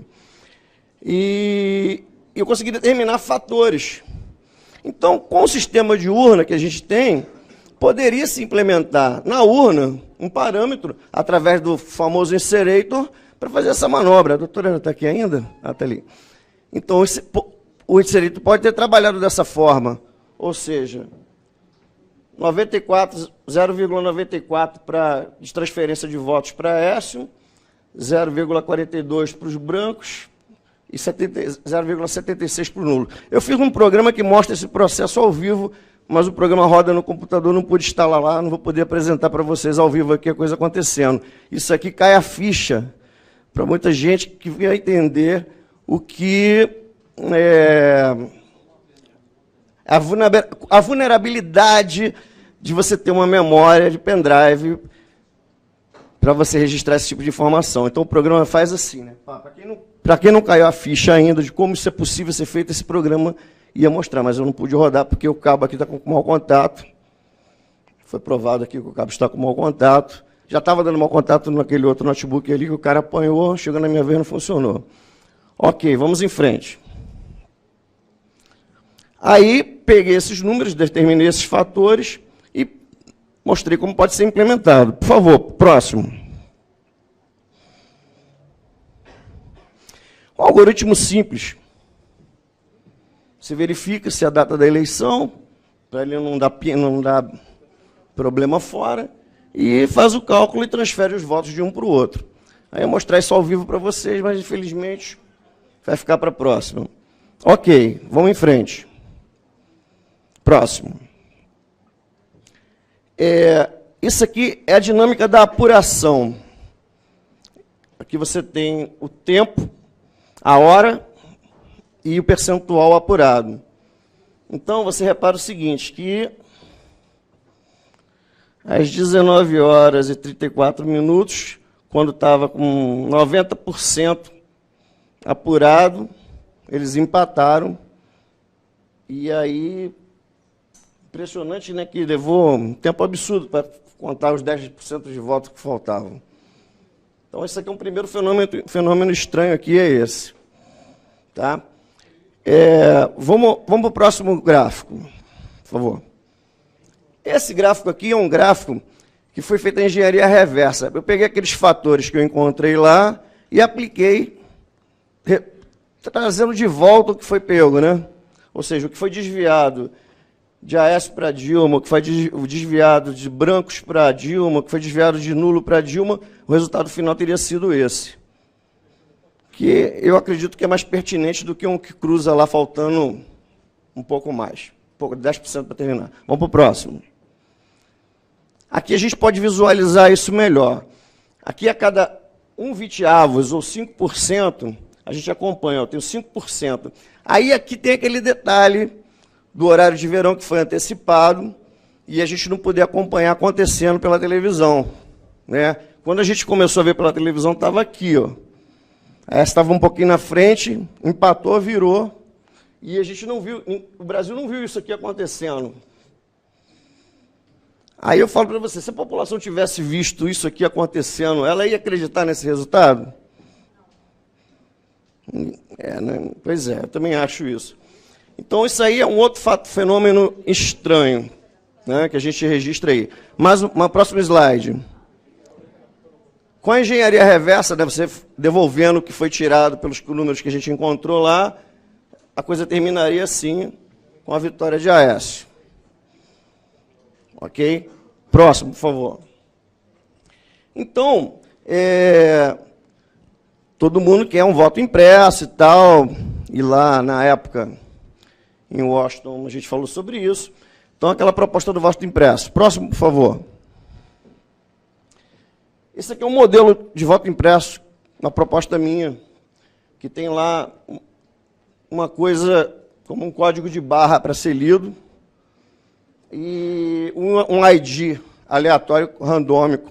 Ou seja, o voto passa a existir fisicamente. E é esse voto que vai entrar na conta, e não um número numa memória eletrônica que você pode fazer o que você quiser com ele. Tá? Então, vamos lá. Esse é o formato do voto. Alguma pergunta aqui? Esse ID ele tem uma importância. Quando o voto for ser contado, você não consegue contar o voto 2 vezes, porque o programa que vai fazer a contagem ele diz, esse voto já foi contado, não adianta você tentar contar de novo. A proposta do voto impresso aqui não é fazer como antigamente, né? O cara com a calculadora ali marcando xizinho e fazendo um mapinha. Pô, pelo amor de Deus, a gente pode usar um leitor de código de barras e fazer uma apuração. Eu calculei que leva em torno de 25 minutos para apurar uma urna usando esse tipo de processo. Tá? Próximo. Tá. E aí, como é que seria esse processo? Como seria esse processo? A parte em azul é igual é hoje. Você inicializa a urna, começa o voto, a urna gera um ID, o eleitor vota, imprime o voto, aí o eleitor confere se está certo, se não está, ele vota novamente, joga fora, e vai. E aí gera um processo para impressão do voto. E depois o processo de apuração, que é uma proposta que mescla um pouco do processo antigo com o novo. Passa o próximo, por favor. Tá. Aí o que acontece? Isso aqui, ó, abre a urna, aquela urna transparente para botar o voto de papel, e os caras começam a fazer a contagem daquele voto físico, e esse voto físico que vai ser transmitido, e aí, felicidade total, não dá para fraudar, guarda isso lá no caminhão, não deixa tocar fogo. Tá? Vamos para o próximo. Calma. Tá, último detalhe aí, abre aquele PowerPoint aí, por favor. Só para me fechar aqui. Senão vai ficar sem graça. Bom, não passei tanto tempo estudando isso para vir aqui não apresentar. É sacanagem, né? Aqui tem aquela curva clássica, que o pessoal já viu aí, todo mundo falando, da Newcomb-Benford de primeiro dígito, ou seja, a natureza induz essa curva dos números, e agora a gente vai começar a passar, não sei se a paradinha vai funcionar aqui agora. Isso aí, beleza. Ó. Então vamos lá. Rio de Janeiro, o azul é a curva normal e vermelho é o que está nos votos. Tá? Por zona, Dilma... 45%, Rio de Janeiro. Rio de Janeiro. Aí, Aécio, Rio de Janeiro. Brancos. Nulos. Se o pessoal já captou aí o contexto da Newcomb-Benford, você vê que isso aqui é uma aberração, né? Isso é um insulto à inteligência do ser humano. Vamos lá agora, vamos se divertir aqui, rapidinho. Ó, São Paulo. São Paulo teve um pouquinho, sim, teve sim. É porque a questão também é o seguinte, é que São Paulo, como tem mais urnas, a acessibilidade da Newcomb-Benford diminui. Quando você pega um universo maior, a distorção do gráfico ela diminui. Isso é um comportamento da natureza. Tá? Aí vamos lá. Dilma, Espírito Santo. Bonito, né? Aqui, que coisa louca. Aécio. Brancos. Nulos. Dilma, Minas Gerais. Minas Gerais aqui, a distorção foi pouca, mas teve. Alagoas. Bahia. Opa, olha que gracinha. Que gracinha. Muito legal, né? Bahia. Que isso? Bahia, continua Bahia. Ceará. Olha lá, Ceará, que bacana. Olha os brancos lá, ó. 40 e tantos % lá. Ceará, continua Ceará. Olha que maravilha aqui, Maranhão. Maranhão. Aécio lá no Maranhão. Brancos. Cara, eu posso fazer isso para 2010. Eu estou querendo arrumar alguém aí que pague as horas aí para eu pegar aqueles arquivos todos lá e aplicar isso tudo, porque a ferramenta eu tenho, só não tenho tempo. Se eu parar, diga-se de passagem, aqui já vão para mais de 400 horas de trabalho voluntário por amor à pátria, né? Entre idas e vindas a São Paulo para protestar em cima de caminhão aqui junto com o Marcelo. O que significa isso aqui? Bom, vamos lá. Na natureza, um físico, matemático, chamado Newcomb, ele percebeu que existia uma anomalia e uma tendência do número 1 de se apresentar mais do que os outros números, em tudo, em tudo. Então ele fez um estudo primário. Depois depois o Benford, ele percebeu isso e aprofundou esse estudo e encontrou uma aplicação prática para isso. Tá? É uma pena que a internet não está aí, senão também não consegui conectar, senão eu ia até baixar um texto aí que eu podia distribuir para vocês aí. Mas vai lá na minha página, no Facebook, e tem. Então o Newcomb o Benford foi o cara que aperfeiçoou e deu aplicabilidade ao que o Newcomb tinha descoberto. Aí, por isso que chama-se Newcomb-Benford Law. Tá? Então a gente tem uma curva aqui que o número ele tem que se aproximar dessa curva. Ele não precisa ser perfeitamente dentro da curva, mas ele tem que estar próximo. E o que a gente está vendo aqui não é isso. A gente está vendo aqui que está longe. O que significa isso? Isso significa que esses dados foram manipulados artificialmente. Quando você... isso é muito interessante. Você faz qualquer manipulação artificial numa massa de dados, dá uma baita de uma distorção aqui.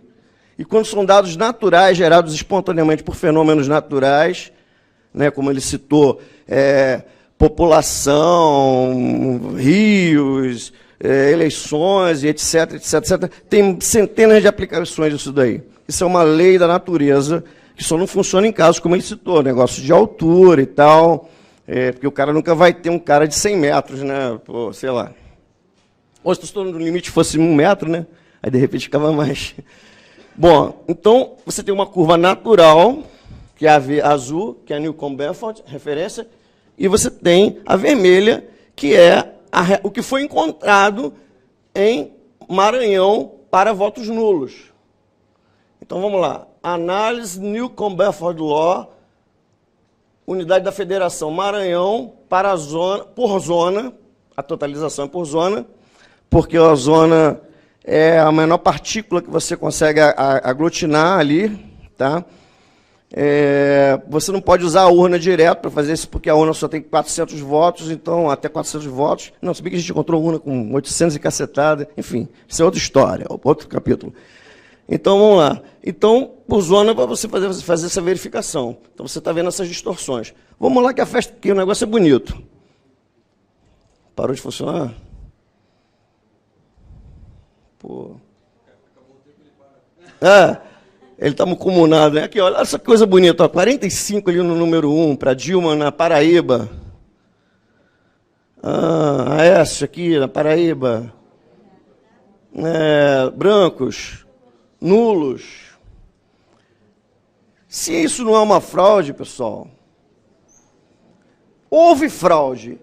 E como eu costumo dizer, eu digo isso, o Marcelo diz também, várias pessoas dizem, o ônus da prova é do sistema. Se o sistema está me dizendo que um resultado foi X, se o garçom me diz que eu tenho que pagar X quando eu termino a bebedeira lá, e eu não bebo tanto assim, né? Mas sei lá, estou usando isso como exemplo, não penso que eu sou um alcoólatra. Tem que ter um analítico, eu tenho que ter como auditar para saber se aquele número que ele está me cobrando é verdadeiro. E aqui, o boletim de urna, que é a unidade que eles oferecem para auditoria, já passou pelo processo. E a fraude se deu na urna eletrônica. Tá? Então, com certeza, houve fraude eleitoral. Eu desafio alguém a provar que não houve. Entendeu? E se a gente não mudar isso, vamos aí, ó, Rio Grande do Norte, vamos passar pelo Brasil. Olha que bonitinho, olha que beleza de gráfico. Já foi feito isso com uma eleição sem... Fora do Brasil, esse método é usado. O que eu soube assim por alto, Professor, perdão me interromper. O professor tem 3 horas de estrada e ele tem que sair às 10 horas. Tá certo, tá certo. Não, eu também tenho 10 horas de estrada. Bom, ok. Então é isso aí, galera. Ó, essa distorção toda aí que vocês estão vendo aí mostra que, matematicamente, pela consagrada Newcomb-Bedford Law, não tem como essa eleição não ter sido fraudada. Não tem como isso não ter sido fruto de objetos. Esse aí é o Gilson, que apareceu aí de novo. 25 anos trabalhando na área de informática, hoje microempresário. Enfim, Obrigado. Boa noite a todos. Eu agradeço pela oportunidade de poder estar transmitindo para vocês as minhas experiências no TSE desde 2002. Eu faço fiscalização eleitoral e tento fazer auditoria. E eu conheci o Dalmo também, que está nessa luta, e cada vez que eu venho falar, eu não trago muitas esperanças para ele, porque eu atuo diretamente no TSE, então eu sei como é fácil, como é banal, como é ridículo fraudar a eleição. Então, o que a gente costuma brincar é o seguinte, até um advogado que não tem conhecimento nenhum, ou uma pessoa normal, os técnicos de urna, por exemplo, eles são capazes de fazer fraudes de uma forma tão fácil que vocês não imaginam. E aqui eu queria começar a minha fala dizendo para vocês o seguinte, nós temos no Brasil hoje uma ditadura, sim. Nós ainda não temos uma ditadura de governo, mas nós temos uma ditadura implantada do TSE em relação ao processo eletrônico de votação. Não existe, quando eu comecei a advogar, o que eu aprendi? Que existia um réu, existia um autor, um réu e um juiz para julgar os processos. A Justiça Eleitoral ela está montada hoje num arcabouço diferenciado. Então, na Justiça Eleitoral, nós não temos esse tripé.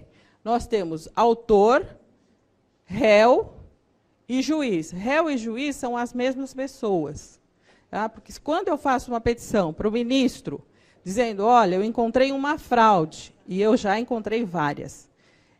Quando eu digo isso, ele diz, como juiz, ele é réu porque foi ele que fez, foi um preposto dele que fez. Aí, como juiz, ele diz, não, mas isso não é capaz de mudar o resultado da eleição. E até hoje, eu vi os colegas aqui falando, não companheiros, colegas, dizendo que não conseguiram da Justiça Eleitoral uma resposta em relação a essas questões que estão sendo colocadas. Eu vou dizer para vocês, eu já encontrei programa fraudado rodando em eleição e, até hoje, eu não tenho resposta. Então, o que eu quero passar para vocês é, enquanto a Justiça Eleitoral estiver nesse patamar superior de julgar, ela legisla, porque ela tem um pessoal forte dentro da Câmara, do Congresso, ela organiza, administra e julga as eleições. É um poder único, é absoluto, é uma ditadura do TSE. Nós temos essa ditadura hoje que a gente tem que enfrentar. Não vai adiantar só o voto impresso. Nós precisamos primeiro mexer na legislação e tirar todos esses poderes da Justiça Eleitoral.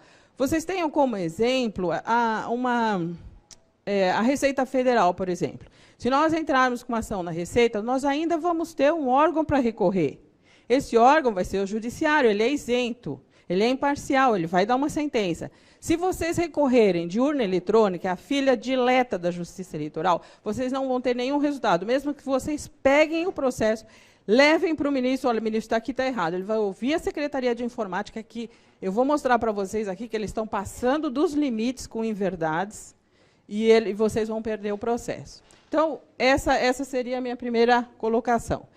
Aqui, nesse momento, eu vou trazer coisas específicas, e são bem gerais, e provas de que o processo eletrônico eleitoral brasileiro é fraudável e que não tem para onde recorrer. Por exemplo, as licitações, as urnas eletrônicas, elas não são o único componente de fraude.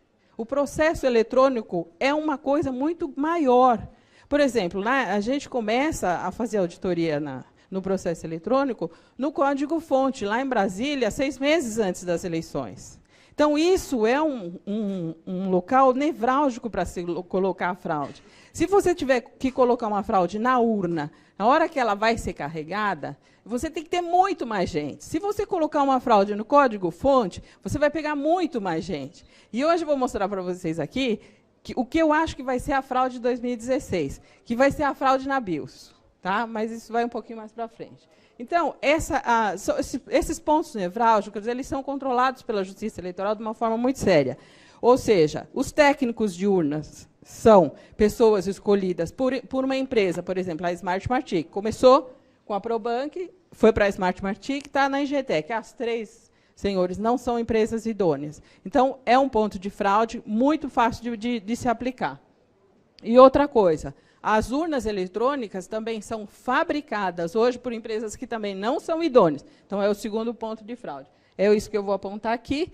Aqui eu vou querer mostrar para vocês os pronunciamentos da Justiça Eleitoral acobertando as situações de favorecimento de fraude.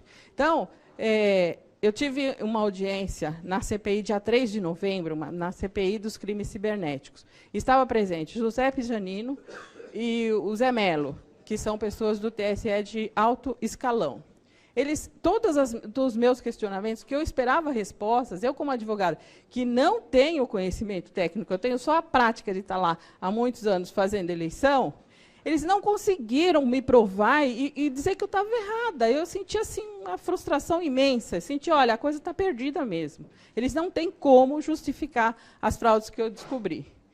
Aí vocês vão ouvir muito falar de teste público de segurança, também um engodo. Esse aqui eu caracterizo assim. A bola é do TSE, ela vai fazer os testes e vocês só vão jogar se garantir que eles vão ganhar o jogo. Essa é a situação. E o voto impresso também, que eu queria trazer algumas informações para vocês, que eu acho que essa lei não vai muito longe também, como o TSE já fez várias vezes, ele vai tentar de novo. Pode virar. Então, aqui, voltando para as licitações. O Ministério Público, em 2014, ele entrou com questionamentos dizendo que havia irregularidades nas urnas, nas licitações de técnicos de urnas. Técnico de urna, o que são? São as pessoas que são contratadas para fazer carga, para carregar as urnas, carregar mesmo, fazer carga, auxiliar a Justiça Eleitoral nessa operacionalização. Esses técnicos eles começaram a ser contratados por uma empresa chamada Probank. Essa Probank, para vocês terem uma ideia da idoneidade dela, ela foi fazer eleição no Equador em 2006. Ela montou, os funcionários do TSE se juntaram com essa Probank, foram fazer eleição no TSE, eles foram presos. O passaporte deles ficou retido lá. Tá? E eram ex-funcionários da Justiça Eleitoral. Essa Probank, o Ministério Público começou a investigar em 2014 como é que tinha sido essa contratação. Aí o que ele diz? Olha, tinha irregularidade. Eles começaram com 4.000 e acabaram contratando por 43. Ok, coisa errada. Em 2006, que foi quando deu o problema no Equador, eles fizeram um contrato, em 2006, para técnico de urna. Esse contrato foi até 2011. Ele foi sendo auditado. O Ministério Público disse que foram 5 aditamentos, mas não foram 30. Então, eles foram pagando esse contrato, ele começou num preço e terminou em 92 milhões de reais. E, em 2012, qual não foi a nossa surpresa, quando eu fui fazer uma análise, que descobri que a Smartmatic estava no meio disso daí. A Smartmatic entrou nessa licitação de forma irregular, ela não tem autorização para trabalhar no Brasil, mas, mesmo assim, ela está dentro do TSE. Pode virar para mim. Deixa eu falar da Probank, então. Vamos começar por ela. A Probank era uma empresa tão idônea que ela pediu recuperação judicial no dia 14 de 9 de 2010. Aí vocês lembram daquele contrato, o contrato 37? Esse contrato, ele vigiu, teve pagamentos até 28 de 7 de 2011. Ou seja, uma empresa que entra em recuperação judicial, o órgão público ele sabe que entrou. Então, ele não vai mais pagar para a empresa. Ele tem que entrar num processo específico para poder fazer esses pagamentos. Ele não precisa também não pagar o funcionário. Ele tem que ver o valor maior, que é pagar o funcionário, não pagar a empresa que já está em recuperação. Nada disso. A Probank, eles continuaram pagando, entregaram todo o dinheiro que tinha do contrato para a Probank, e a Probank teve a sua falência decretada e deixou um monte de reclamação trabalhista. Pode virar. O que está acontecendo? A Probank, ela foi substituída, ela teve a substituição como empresa para a Engetec. Em 2012, a Smartmatic ela entrou num consórcio para ganhar essa licitação, que era para técnicos de urna. O que ela fez? Ela criou um consórcio junto com a Engetec. Mas, para vocês verem que é tudo uma sujeira só, que está indo um negócio assim fora do comum. É a lama que está descendo lá no TSE e a gente está descobrindo. Então, o que aconteceu? A Probank, que abriu falência, recebeu todo o dinheiro, não pagou os funcionários. Ela tinha os mesmos sócios da Engetec, que hoje está dentro do TSE, e que se juntou à Smartmatic para poder contratar esses técnicos. Ela está sendo condenada em vários processos. Por quê? É grupo econômico. Então, o TSE deu dinheiro para ela, lesou os funcionários, e hoje a Engetec está sendo responsabilizada por conta das dívidas da Probank. Então, eles estão indo, são as mesmas pessoas, não mudou nada. Pode virar. Aqui, eu vou trazer para vocês isso, daí depois eu vou voltar. Esses técnicos de urna, como eu falei, eles têm os flashes card, eles fazem as cargas das urnas, eles são as pessoas responsáveis pela fraude. Em 2012, eu peguei um programa rodando no município de Londrina, era eleição para prefeito, e eu peguei um programa pirata rodando dentro da urna. Aí o que eu disse? Quem é a empresa que estava fazendo isso? Era a Smartmatic que estava fazendo. Numa licitação totalmente esdrúxula, totalmente comprometida. E aí eu fui discutir com o TSE, mas como? O programa está rodando, o programa não tem assinatura, é um programa diferente. Vocês vão ver daqui a pouco que a urna falava assim, não, esse programa não serve, esse programa não serve. Rodou. rodou sem problema nenhum. Aí o que aconteceu? Esses funcionários não receberam. Tá? Eles foram trabalhar e eles estão reclamando que eles não receberam. Então, eu estava falando para o D'Agostino aqui, eu disse o seguinte, ó, se alguém quiser alguém para fraudar as eleições, é só ir lá no Reclame Aqui.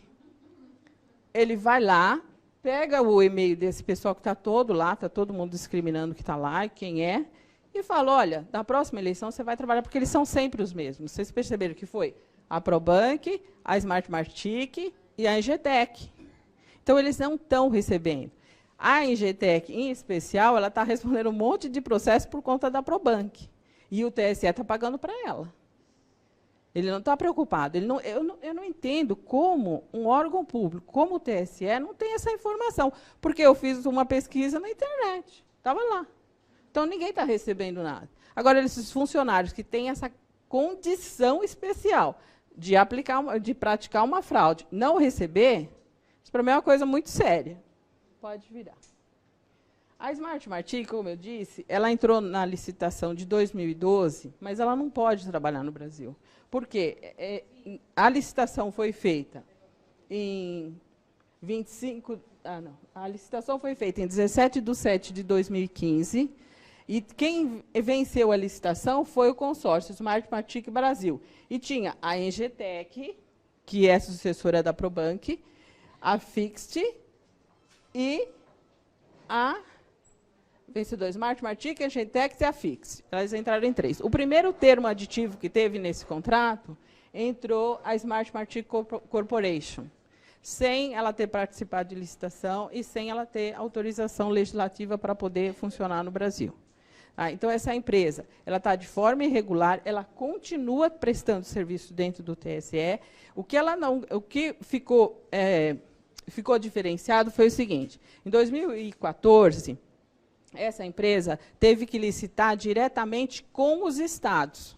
Ela não licitou diretamente com o TSE, como foi em 2012, mas ela licitou. Tem mais ou menos 11 estados que foi a Smartmatic que contratou os técnicos, e o resto foi a Engetec. Então, nós estamos entre a cruz e o inferno.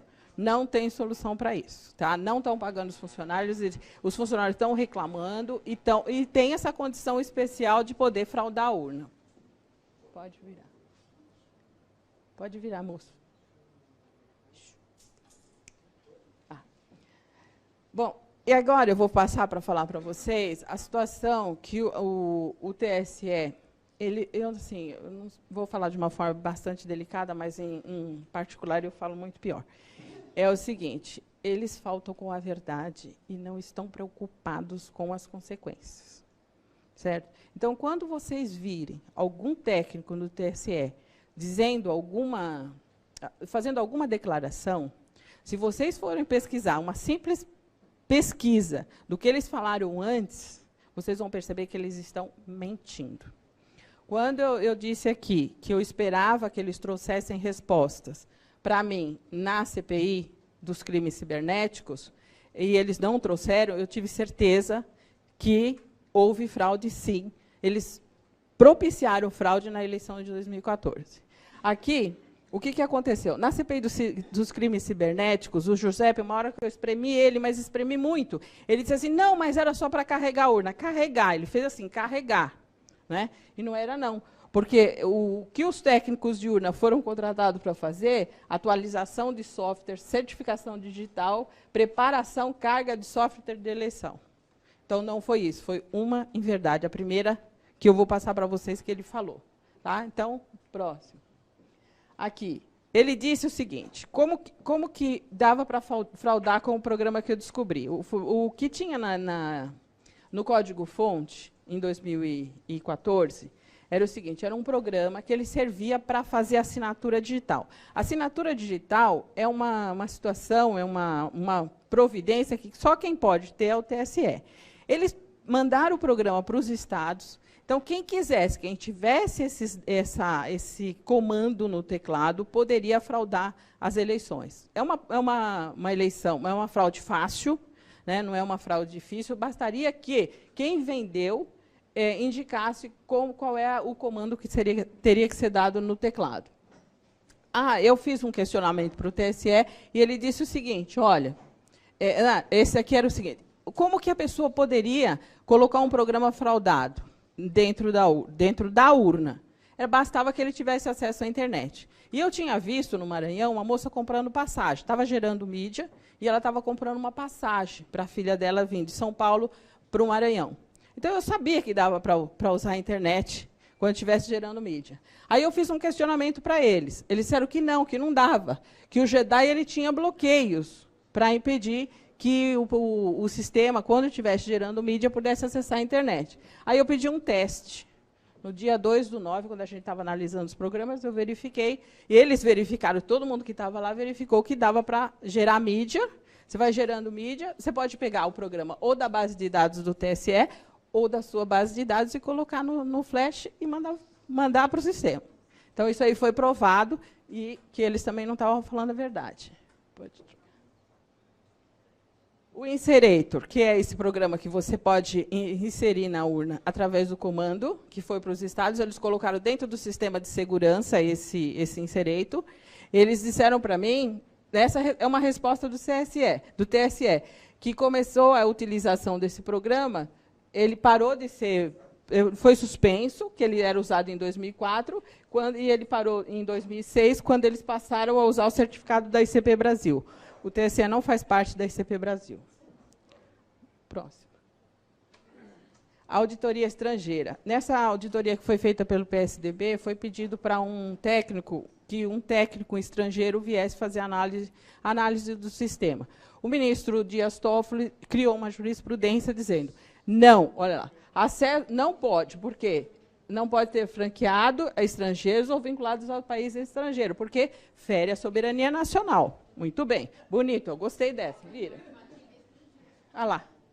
Essa semana, gente, eu fiquei branca quando eu vi isso daqui, sinceramente. Nós estamos numa licitação, no meio de uma licitação, para a compra de 150 mil urnas.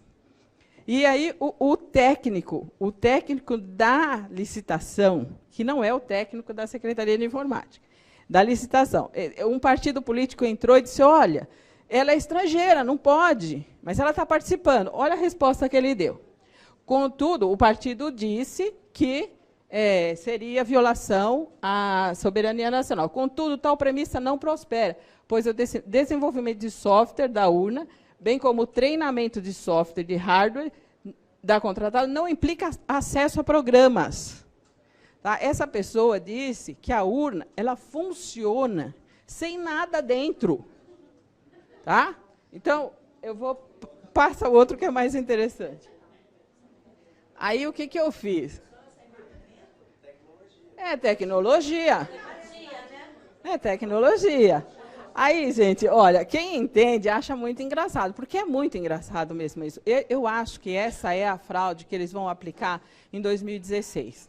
Por quê? É a fraude da BIOS. Eles usaram, em 2014, a fraude do Inserator, que ela é muito menor. E dessa vez eles vão usar a fraude da BIOS. A BIOS, o que é? É aquelas peças que ficam dentro da máquina, para ser mais rápido aqui, que ele já está me cobrando horário. A BIOS você liga um computador, alguma coisa acontece lá dentro, ok? Então, é essa pecinha que vai ser feita pela Smart Martic. Aí, o que ele disse? Que essa pecinha não vai ser feita pela Smart Martic porque ela não vai fazer teste. Ok. Se vocês pensarem, eu vou fazer uma simplificação. Se vocês pensarem, a fraude do Inserator, que eu peguei em 2014, 90 mil sessões eleitorais em São Paulo. Se vocês forem fraudar todas, vai ser impossível. Você tem que ter gente em todas as 425 zonas eleitorais. É muito mais difícil. Você vai pegar algumas, frauda um pouco, vai dar, depende da sua agilidade. A fraude da BIOS, ela implica em quê? A Smart Martic pode colocar um comando dentro da BIOS. Então, nós vamos ter 150 mil urnas aptas a desviar voto. Isso não é fiscalizado pelo TSE. Tá? Eu não quero dizer aqui que a Diebold, que vem fabricando urna há mais de 10 anos, que ela é santa. Se ela está fazendo, agora eles vão só mudar de nome, de nome e de empresa. Mas que dá para fazer isso, dá. E o técnico da licitação disse que isso é impossível, que os testes são feitos em outro lugar. Mais uma mentira que eles estão contando. Teste público de segurança. Esse teste aqui, gente, é a maior mentira que o TSE está contando para a gente. Por quê? Olha, eles estão proibindo que se faça processamento de arquivo das urnas. Se você não consegue... O que é processamento de arquivo das urnas? Se você não consegue colocar um programa lá dentro, é proibido. Se você não consegue colocar o programa lá dentro, como é que você vai fraudar? E é isso que eu disse, olha, a bola é minha. Se vocês quiserem participar, só se eu ganhar o jogo. Então, vamos virar. Pode virar que já está terminando. Olha o programa que eu peguei em 2012. Olha o que o sistema falava. Alerta, versão incompatível do software. Diz que não tem fraude. Diz que ninguém nunca pegou uma fraude. Que isso, gente? Está aqui, ó. Aí, o que eles disseram para mim? Que esse programa não tinha o condão de alterar o resultado da eleição. Então, por que ele foi parar lá? Sabe, o programa, você coloca o nome que você quiser. Você não coloca o nome num programa, vou fraudar a eleição, desvia voto. Não, você põe ali o que quiser. Então, esse procedimento que foi feito lá em Londrina, no teste de segurança que eles estão falando, não pode processamento de programa de urna, não pode. Então, eu não posso enfiar esse programa lá. Tá? E agora, já encerrando, pode passar, eu vou direto. O voto impresso, pode passar mais um. O voto impresso, gente, eu tenho certeza que o TSE vai derrubar de novo essa lei. Então, vocês vão ter que ter muito trabalho, muita luta para poder manter. É o que eu faço desde 2000. Então, olha, o que eles vão falar? Os testes públicos garantem que o sistema é um sistema auditável, etc. É nada, porque eles estão controlando o sistema para jamais a gente conseguir provar nada. Aumento do tempo de votação. A biometria demora muito mais. Ninguém pode controlar, ninguém pode dizer que a biometria não demore demais, não aumentou o tempo de votação. Intervenção humana. Gente, o código-fonte do sistema são feitos por humanos e esse código-fonte não é fiscalizado. Inclusive, no teste de segurança, vocês não vão poder mudar o código-fonte ou mexer, introduzir programa nenhum. E papel embolado. Nós já temos uma impressora ali que roda. Para emitir BU não tem. Não tem embolamento do papel, mas para voto impresso tem. Então, vamos lá. É o seguinte, gente. Eles estão jogando fora. Eles estão dizendo que vai ficar muito caro, né? O voto eletrônico e tal. Só que eles estão, nessa licitação que a Smart Martic está fazendo, eles estão jogando fora os MIAs, módulo impressor externo. Eles mandaram, nessa licitação, eles falam que é o descarte desses materiais também. Então, eles não esperam voto impresso. E vocês não tenham muita esperança, porque isso não vai longe. Essa lei não vai muito longe. Então, esse aí é só para mostrar que a urna biométrica demora mais.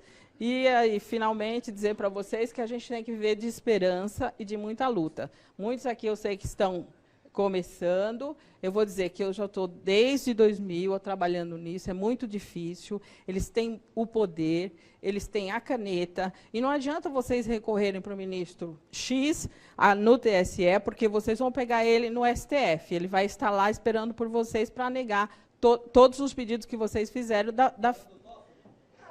Esse tomara. Foi? Não. Mas aquela fraude que aquela moça pegou é muito fácil da gente. Só bastava que o técnico pegasse o número de cima ou de baixo. Aí você nem ficaria sabendo. É isso que eu tinha para passar para vocês.